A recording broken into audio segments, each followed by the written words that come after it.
Next up, we're talking NYCC, New York Comic Con, and all the great announcements we had from there. Let's start with, so what we're going to do, guys, just a heads up, for you YouTubers, we're going to cut away to like a nice little like transition. It's going to be nice. You know, I'm good at those transitions. High-tech segue. Well, you know, yeah, Adobe Premiere. And for your stream, guys, you're going to actually just watch us watch it. So enjoy the stream. You're in luck. And podcast, guys, it's going to be some cool little transition music that I'm probably stealing from somebody.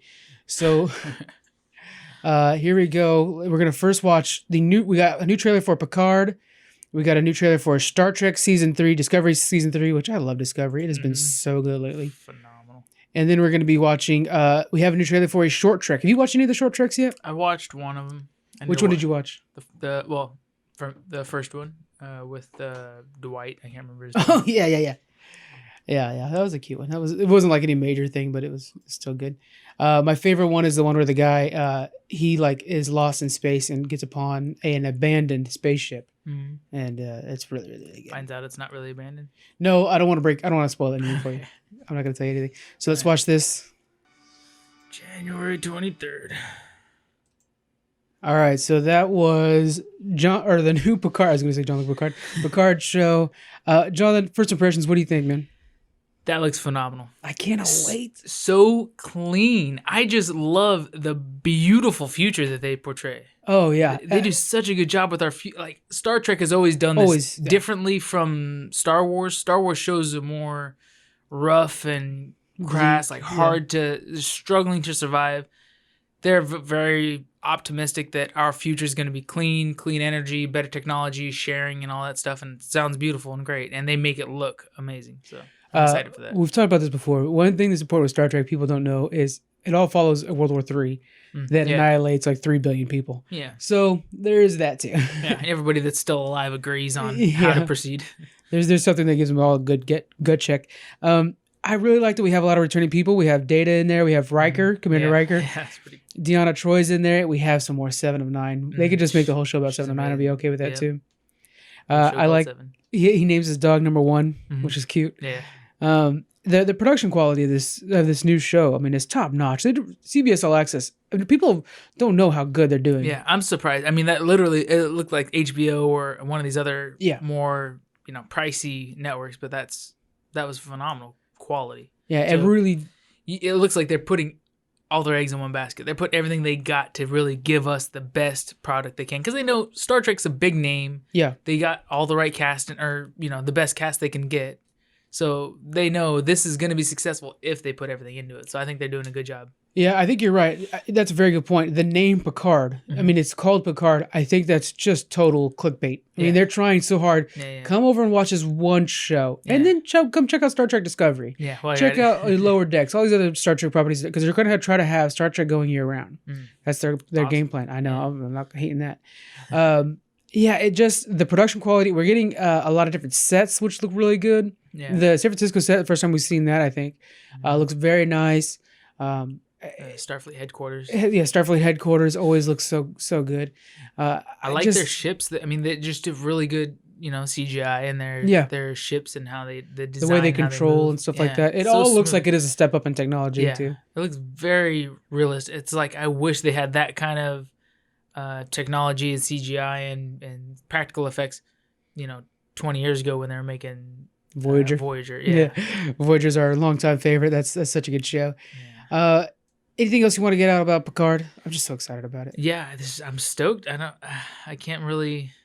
I mean, there was a lot there in the trailer to unpack, but we're not going to sit there and go scene by scene. Yeah, you can really go frame by frame. To be honest with you, there's a lot of secret hidden guys. Some of the new cast members look really good. But yeah, generally looks amazing. Yeah, I can't wait for it. Next up, we're going to be looking at Star Trek Discovery Season 3 trailer. I know, I'm loving some Discovery. So here we go. Let's check this out. Okay, so that was our Star Trek Season 3 trailer. Before we get too far in this Discovery, by the way, before we get too far, spoilers for Season 1 and 2, which you guys must go watch. There's some people that don't like this show. Go watch it. You don't have to watch any other Star Trek series to get into this one. It is so good. It's very well standalone. And they did make a change from Season 1 and 2 in a little bit of how they do the show. And I think one big thing that people are always complaining about is it's not very Star Trek-y. But you know what? They're adapting, they're modernizing. Just enjoy a good quality show. Yeah, you'll get into it. It does. It actually shifts going into season 2, and then at the end of season 2, it changes again to what we're gonna see in season 3 is very different than anything we've seen before. Season 1 and 2 is a big tonal shift. Yeah. Season 1 was all about Michael Burnham, and then season 2 goes more into the whole crew. Yeah. Which is how Star Trek's supposed to be done. Yeah. They did a really good job. Season 2, I think, was really, really, really well done. Yeah. Okay, so spoiler alert, we're throwing it out there right now. Okay, so this jumps forward 930 years, which is what we saw Discovery jump forward. Yeah. And what's surprising to everybody is it's post-Federation. Yeah, so I assumed, you jumped pretty much 1,000 years into the future. Federation's going to be huge. They're going to have another, 20,000 planets that joined with them or whatever. They're going to be all over the place and, wealthy and successful and powerful, new technology. They'll welcome them in, happily. But no, we find out in this trailer that Federation was just a fantasy from many years ago and has been since destroyed and forgotten almost. It makes sense because if you think like in our own history, like, oh yeah, there's not a lot of people that stole in the Persian Empire. That's true. Yeah. So it's one of those things that as time goes on, it changes. But the ideals of the Federation are worth saving. Yeah. So Michael Burnham, amongst with others, looks like they're trying to reignite the Federation. They have a banner they lower and it looks like they're going again. I'm really excited for that. Is there anything you want to see out of this next season? If we see more of the Empress, I can't remember her name, but the Empress, she's one of my favorite characters. Philippia? Yeah, but I think that might be the good version. Yeah, that's true. She's the Terran Empress. Yeah. I don't know. I mean, they really did a good job at writing this to where it is a full-on blank slate. It's no longer within the... I mean, you would think, okay, you got to do this, but the timeline of Federation, certain technology, and blah, blah, blah. No, it's completely post-Federation, so you have no parameters you have to stay within. Yeah, whole new game now. This is a huge change in story from their normal motif. Yeah. I mean, it's almost like a reboot. Yeah. So, I mean, I've loved Star Trek in the past, but I kind of do hope they take this opportunity to change their patterns and the way their storytelling goes to just something unique that we see. I mean, if you want the same old thing, you can. I mean, hopefully, we assume Picard's going to be the same old thing, just new story. Yeah. And there's plenty of other Star Treks you could watch, but hopefully this is just a different story from the beginning. Putting you on the point, I'll edit this out if you want me to. That's right. Okay. There's a few shows I want to ask you about on this Westworld, or not Westworld, Watchmen and stuff like that, but this one as well.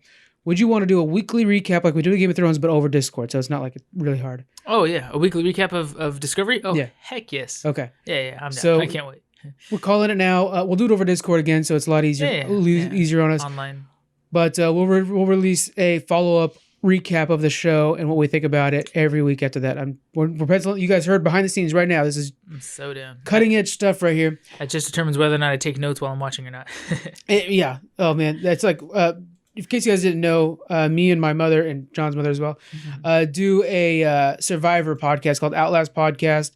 That I love Survivors, but it's a whole different thing when you're sitting there writing notes. Just 100% while you're watching that show. My hand afterwards is burnt up. Yeah. If I do this podcast for another 5 more years, it will give me arthritis. As a social game, as much as it is, what do you call that? A survival? No, what are those? That type of show? These things start up right away. What's that kind of show? Like Big Brother? Reality show? Reality show. There you go. Yeah. I imagine a reality show because it has so much dynamics and turns and twists and stuff that's, you really got to analyze each decision and stuff like that. It's got to be a lot to discuss on a podcast. You used to watch it when we were kids too. I mean, religiously for the first 10 years that was on or something like that. So it's in season 39, and this is my big brag, I guess. Season 39, and of all 39 seasons, except for the first season, we got in towards the tail end of the first season. Yeah. But other than that, I've only missed maybe 4 episodes. Really? Of 39 seasons of Survivors. Even the slow seasons, 5 years ago? I've watched all of them. I've watched every one of them. Yeah, they're really good now. Yeah. I stopped watching them for a while. Yeah. But if you wanted to get back into it, we could have you in on the other podcast every so often. I did watch the first episode of the season. Yeah. But I need to get back into them. The drama starts early this season. It's pretty crazy. Okay, so next up we're looking at, this is going to be a short one. It's just a 30-second little trailer for the new Short Trek, which is their version of Black Mirror, essentially. Which can't complain. Here we go. What crew is he on? Enterprise. Okay. All right, so that's the new short trek. That's going to be Spock's first day. Basically, his first day on the Enterprise. Any thoughts on that? It looks good. Who was that woman he was with? She's from the pilot episode of the original series, and I can't remember her name, but she is basically Pike's number one. Oh, okay. Before Kirk becomes the new captain and Spock becomes number one. So, yeah, it's more of the Enterprise, which I think they really need to do a whole new series with the Enterprise. Yeah. Every Star Trek fan will tell you that. Give us more Pike, because he's played by Ensign Mount, and that's the guy from Hell on Wheels. He does such a fantastic job as Pike. Yeah. How would you think of Pike? He was great. I think if they had a little more starting momentum in Discovery, they could have gone probably another season with the formula they had prior before doing this time jump, and that would have given really good traction to do a separate Enterprise series. But still, I think this looks really good. I mean, Spock was a great character. Yeah, it's kind of disappointing to lose him in the time jump and everything, but it's great to show that they have him back in this. So. It's one thing. So we had the Star Trek convention in LA or Las Vegas, which is the big one. It was brought up many times. Like, when are we getting a Pike focused show? And then like Twitter went crazy because it was the very first question asked at the New York Comic-Con was, where is our Pike show? Pike show. Yeah. And they're like, well, here's a short trek. We don't have one yet for you. You know, we get you a little teaser. The hype is so behind it that it's like, okay, we understand you guys got Discovery to kind of bring everybody in. We know you got Picard to kind of entice the old players, but your loyal fans have been watching Discovery and loves it, and you need to give us a Pike show, because we have been loyal with you guys all the time. We're demanding this now.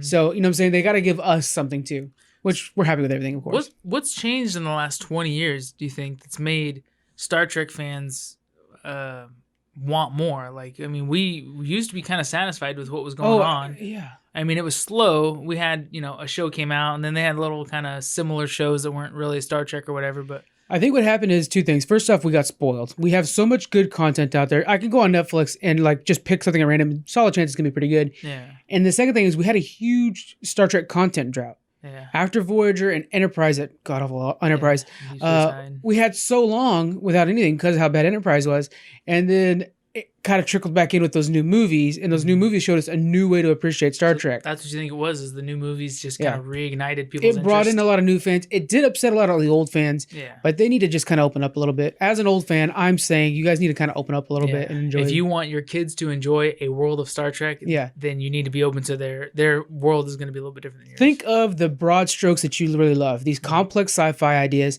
this idea of a better society and a better morality. Those all still exist within the show. Yeah, teaching good lessons through the scope of a future of fantasy that can be, what we should strive for. Yeah. Next up from NYCC, they announced a new Wolverine comic book coming out. So I don't know if you know this or not, but they basically rebooted X-Men. In the comic book world. And I haven't read them yet because there's so many good comic books out right now, and we're doing the comic book club, which really just booked up my entire comic book reading schedule. I kind of wish there was like a map or a breakdown, like somebody who just had a organized, visible structure of who's releasing what comic book series at what time and when and what's in it. I'll have to show you some websites that I use, because every Wednesday we release like our picks for what you should be reading this week. Yeah. And a big push to go to your local comic book store. How many issues are out of that series? Because there's just so many out at once. Right now I'm reading Loki, which is this like new series. It's a mini series that I'm hoping carries on. Yeah. That's really cool. That shows Loki is like just awesome. I mean, he's just like kind of hanging out, and he's like, it's really cool. I got the first issue of the Discovery series, so I want to keep up with that. I want to make that a regular thing, but other than that, it's just too much out there to really get a grasp of. Yeah. And other comic book news, we have a new Guardians of the Galaxy coming comic book, and this one's brought by the artist by Juan Cabal. He does a lot of Spider-Mans. And then we have Al Ewig doing the story. He's currently the one doing Incredible Hulk, which is both have been pretty successful. Big news from the comic world is we're getting the mainline Star Wars coming in.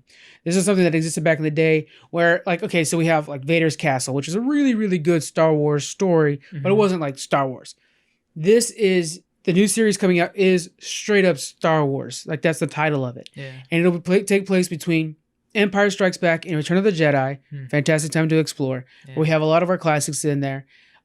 This one will be written by Charles Soule.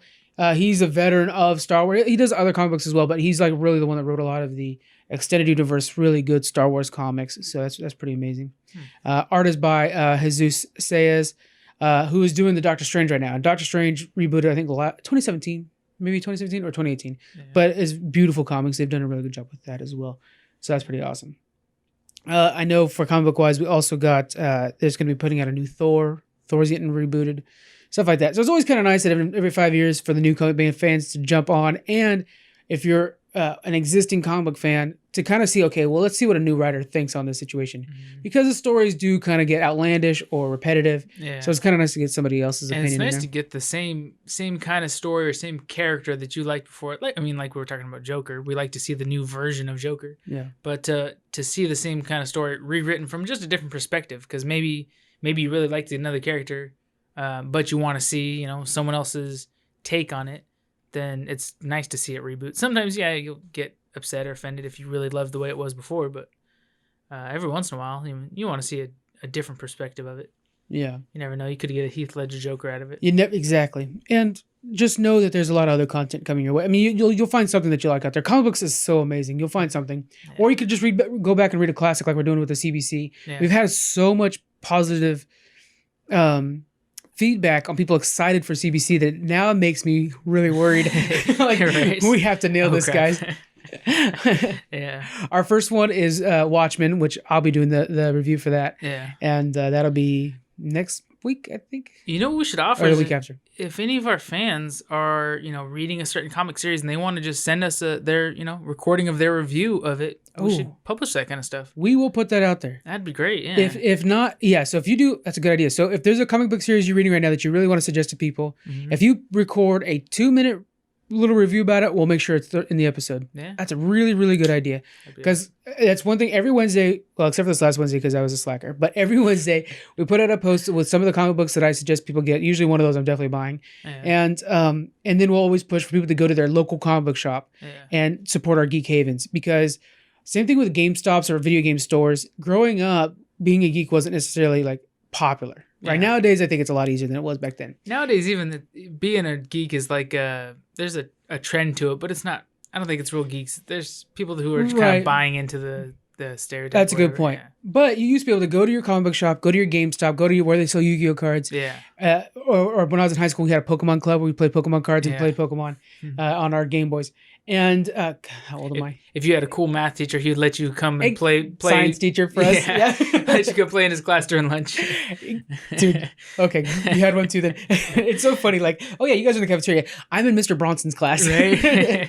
But yeah, so these places where we used to be able to go and we felt normal because everybody else was there the same way. Yeah. Well, nowadays everybody's buying their stuff on Amazon and stuff like that. Well, these Geek Havens is what we've been calling them. Yeah. They're struggling because that's how the times are. So every Wednesday, if you guys were to go out, or just random Wednesdays, go out for $3.99, you buy one comic book. Yeah. That keeps those lights on. So you guys go out there, and help support us. Buy a Coke or whatever. Just go there and hang out at their shop and oh my God, keep the place open. These guys, they generally read every comic book, so you could pick their brain and just get some amazing details. Yeah. There are times where I go and I'll buy a comic book, but I spend like an hour there just bullshit about Green Lantern. Yeah. The last time was all about Green Lantern. They're reading comic books because they're fans, but they're also trying to study so that they can give you that intel so that you want to come back to their business and help pay their mortgage and keep their business open. So support them, keep them there. If you don't, they're going to close, and you're not going to have a resource that knows about what comics are coming out. So go support your local comic store. For us, our two big we have a third one that they're starting to support more Yu-Gi-Oh! It's Cards and Comics in Elk Grove. They're starting to support more Yu-Gi-Oh! Cards. Yeah. Not so much comics. They don't carry any Lokis. Oh, piss me off. Anyways, but if you're in the Lodi area, so Northern California, if you're in the Lodi area, there's Launchpad Comics, fantastic shop. The owner is super knowledgeable. Very, very good job. And they do have like a loyalty program where you can get a free comic. We're kind of like off track a little bit here, but that's okay.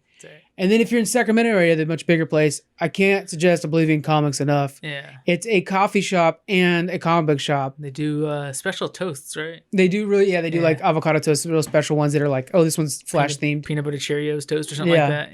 Yeah. But while you're there, you could actually sit in the part of the coffee shop that's in the middle of a comic book store. Yeah. And again, really good. Our friends over at Hardly Heroes are big over there. They have some sponsorship over there, but we're really big supporters of them as well. Yeah. They seem very knowledgeable too. They are very very knowledgeable. I remember they were helping us kind of figure out, like, hey, if I'm trying to get into a new series, what's going on right now that I could totally jump in on. Yeah. So check them out.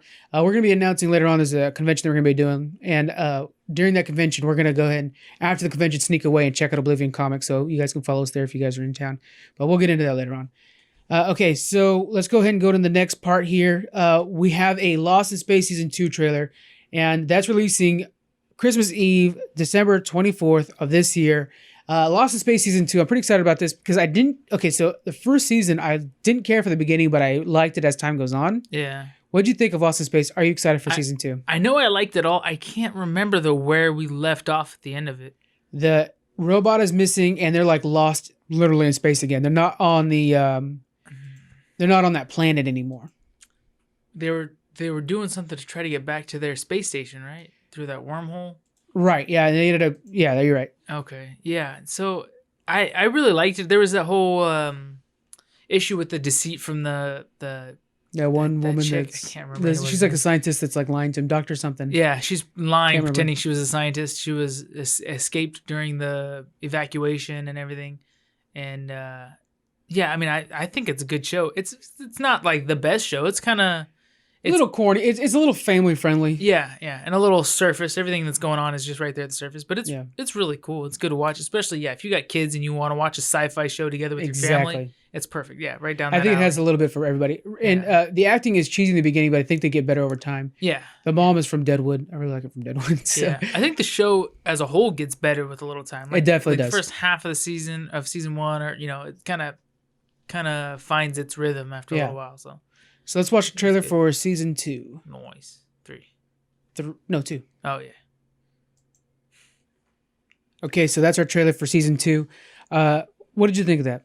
Visually stunning. I think they're doing... I mean, maybe it's just because I'm used to the old stuff and I don't know what's new in TV and movies or something, but this stuff just looks so clean, so well done. It's exciting. Over the last 10 years, CGI has gotten much cheaper. Yeah. It's still not cheap, but it's gotten far more, cheaper. Yeah. More affordable. And I like they have a little more element of fear in the show. It looks like, there's a monster out there. They're trying to figure out where the robot went, so they're following clues and there's more challenges. It didn't seem like the last season had too much. I mean, there was challenges. There was the crazy villain, but it looks exciting for sure. I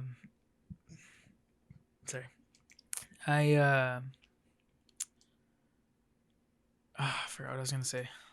Oh, sorry. Go ahead. I think it just looks really good. I hope the story continues to get deeper and deeper. One thing I noticed is that the kids are older. It's been like 2 years since they did the last one. Kids are bound to age, so I wonder if they're gonna address it in the show. I'd assume they would. Yeah, it'd probably fast forward a couple years or a year or something like that. Yeah, because even the robot has rust on them now. Yeah. So they have to address that.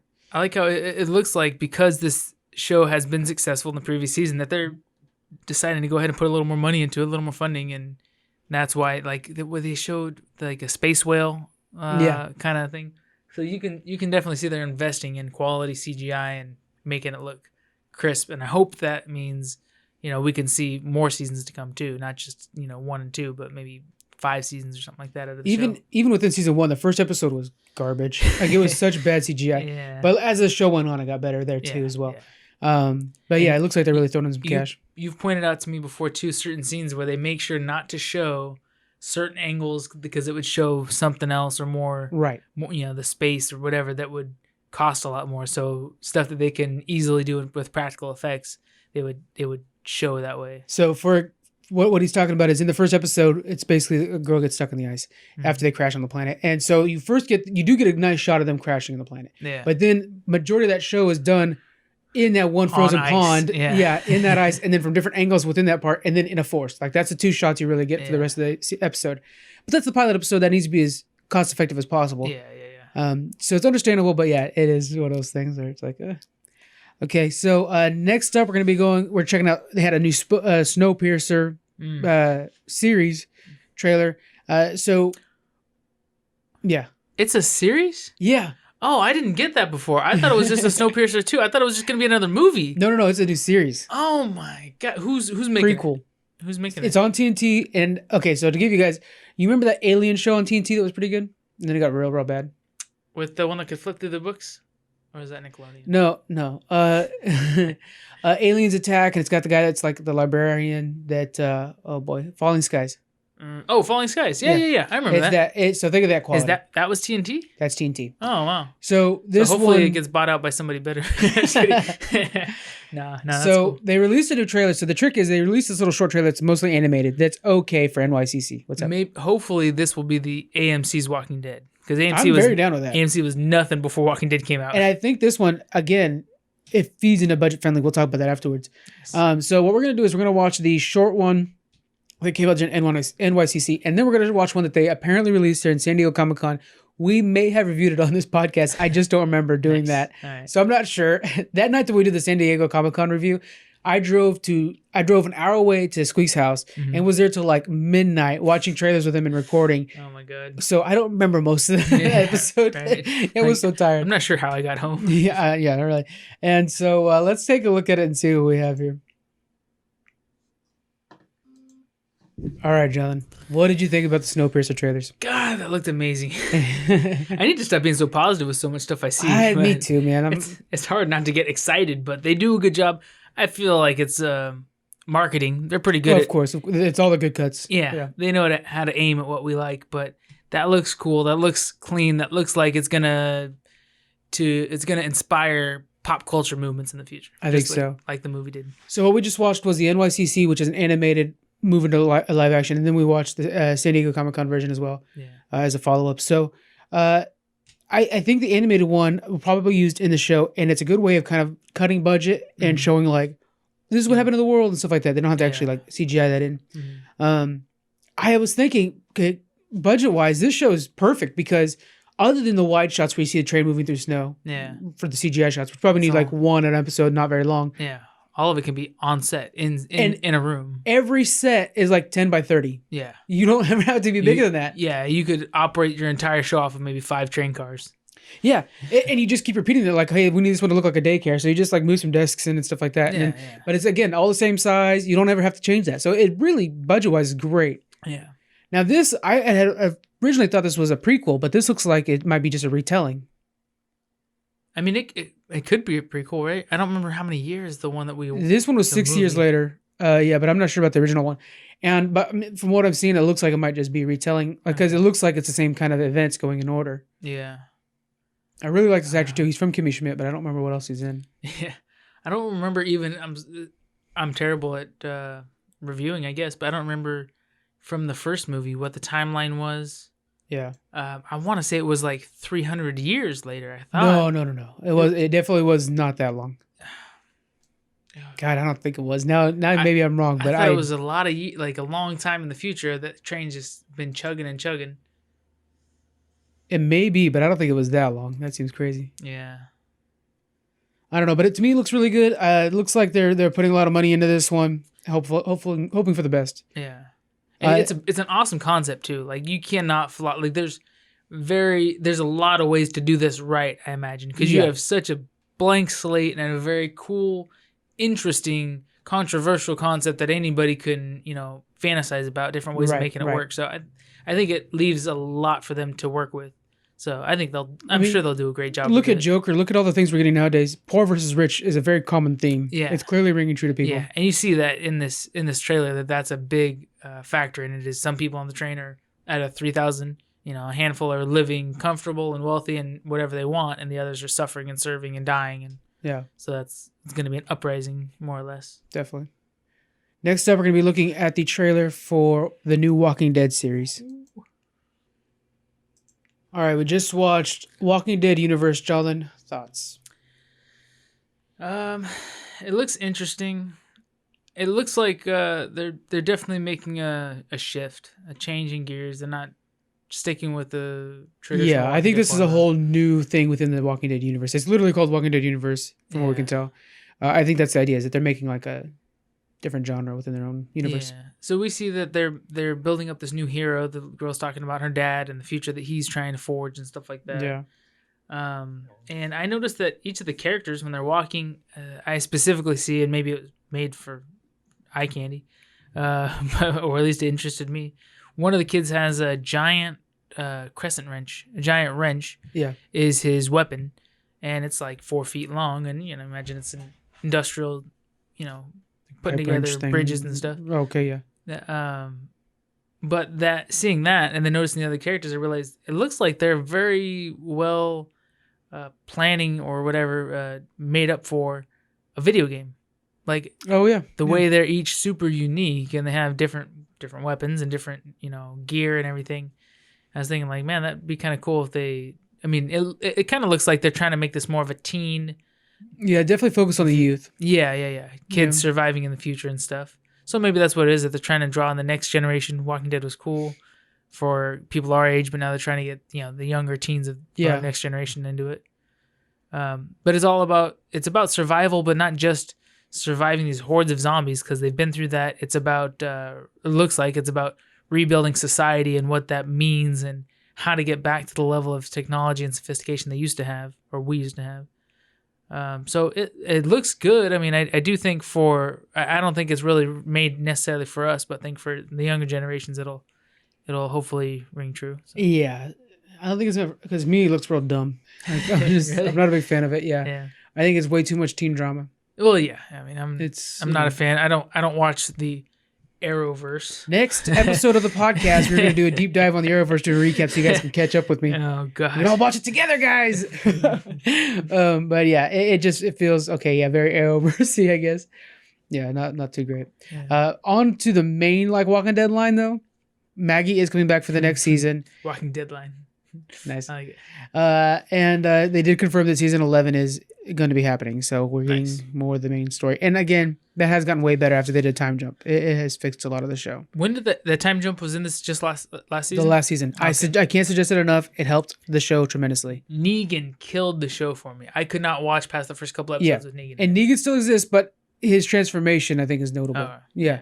I like his new role. They should have just decapitated him. I am one of those guys, though, if I find something I like, I'll end up loving it. Yeah. Because I end up investing time and I grow to love it. So just bear with me on that. The next thing for DC Universe, they're getting this thing called Bizarro TV, and it's where they're going to be shooting. They're going to be doing animated, live action, and puppets of all their weirdest stories, weirdest characters and stuff like that. I don't like puppets. Right. Get that out there. I tried watching our Darkest Crystal. Dark Crystal. Yeah. Review. That was horrible. We actually got some positive feedback on that, but yeah. Hopefully nobody watched it after listening to us. I still got it. It's on my Netflix list. I'll get to it, guys. Yeah. But yeah, so it's basically where they're going to be doing all the crazy stuff. And the more content you could put out there, the better to me. Because even if it's in the form of puppets, which I get, it's cheap. Hopefully it's cheaper than cartoon. I don't know. I think it's just for a different medium. Yeah. Just to try something new out. Get it all out there and see what people really vibe with, because there's so much that we don't know that we're going to fall in love with. So yeah, right. Get all the stories out there. Maybe you'll tell a story in cartoon that the audience will just shout out, no, we want to see a live action version of that. Make a movie of it now. Awesome. Let's make a movie of it. Take that feedback. As long as, if you're putting it all out there, just know, people might like it, but not want to see it stay where it is. Put those out there as feelers if you're going to spread out a lot of content at once. That's good. It's exciting. Yeah, I think it would be really cool if this ended up being like a Tales from the Crypt kind of thing, where Bizarro himself, the Superman villain, would come in and be talking the way he does, this week we look at, some crazy thing, he's talking hella funny, and then we get a story about some unique thing, and that would be the puppet thing would be from his point of view almost. Yeah, because he's crazy. That'd be. I had never thought about how they still haven't made a Bizarro Superman in any of the movies. I like Bizarro a lot. Yeah, that'd be kind of cool. The animated series is fantastic. I mean, they did a really good job with Joker. Maybe next step. Could you see a Bizarro only DC movie? Black? Oh, that'd be so good. I can't even imagine how that would look. It would focus just on him as a person, not even barely. It would be him trying to do good and trying to make Krypton again. And he would see Superman as the hero that he wants to be trying to strive to be like his twin brother or whatever it is, and never really being able to achieve it until he finds his, swan dance where he embraces that I'm not meant to be good, I'm meant to be evil. Yeah, in the animated series, when he talks the way he talks, you just want to give him a hug. Yeah. It's going to be okay, Bizarro. Yeah. Oh man, I love that show. Okay. We're also getting a Harley Quinn animated series that got announced for November 29th. Oh, that'd be cool. So that'd be pretty cool. Yeah. They're really banking on her. They have the Birds of Prey. Does it? So when they say a Harley Quinn series, there's going to be no Joker in it? Is it supposed to be pre-Joker, post-Joker? It's probably post-Joker because like in the Harley that we have a new movie coming out called The Birds of Prey, which is her with a bunch of other female villains. Right. It looks good. But... Yeah, I'll check it out. And the idea is that she doesn't need Joker anymore. Yeah. She never needed Harley Joker, Quinn is a selling point. Like Harley Quinn's just moving. She's putting butts in the seats. Yeah. Butts in the seats. Yeah, that's the word. So they're gonna make as much money as they can off of her. Yeah. Next up, we've already seen this trailer before Joker, but let's watch it again so we can review it. But this is the Kingsman, which is the Kingsman. This is from NYCC as well. Yeah. So let's check that out. So that is the Kingsman. Obviously, it's a prequel to Kingsman. Mm-hmm. Now, you haven't seen any Kingsman before, right? I haven't. Okay. No. And I'm a total fangirl over this franchise. Yeah. What did you think of this trailer? That looks awesome. I mean, it looks like 007 pushed back in, older times, but when he was good. Right. Yeah. Yeah, without having like a car that shoots rockets and stuff like that. But yeah, it looks... But it's funny that you bring that up is Kingsman compared to 007. 007 nowadays has become more grounded and realistic and stuff like that. It's all about like cyber terrorism, stuff like that. Mm-hmm. When Kingsman's like, yeah, but you guys remember in the 70s when like he had exploding watches? Let's bring that back. And so it is a lot of that old 007 that everybody fell in love with that we're still enjoying. Mm-hmm. But it is kind of nice to kind of get a reminder of like, things were wackadoo back in the day. Yeah, because that time frame is like 1800s, right? This one is, but the normal Kingsmen are modern day. Oh, okay. So this is a prequel to them. This is like the initial start of Kingsman. World War I time. Yeah, that's why it's like, instead of Kingsman, it's called Kingsman. Yeah. It's a little so before like the Kingsman group was fully formed or something like right. So I would love to see more sequels of Kingsman, and I want to see sequels of this, and I haven't even seen this one yet. Yeah. This is coming out February 14th, like I told you before. This is my Valentine's Day one. If I have a date that day, I'll get 2 seats, but that's it. We're watching this movie. And then hopefully she's down to just like go to a restaurant and talk about the movie for the rest of the night.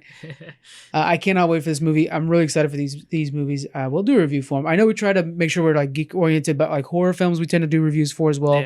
Because we notice that the listeners participate more.